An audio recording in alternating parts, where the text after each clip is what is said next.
You ask Tiger to solve. This deals with linear equations with one unknown. The final result is x equals 118. Let's solve it step by step. Simplify the expression. Group like terms. Group the coefficients.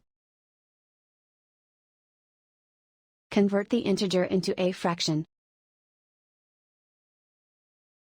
Combine the fractions.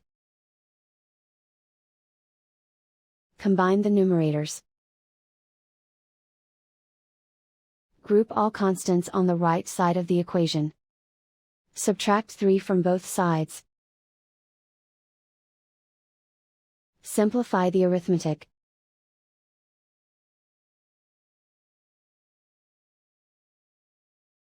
Isolate the b. Multiply both sides by inverse fraction 2/3.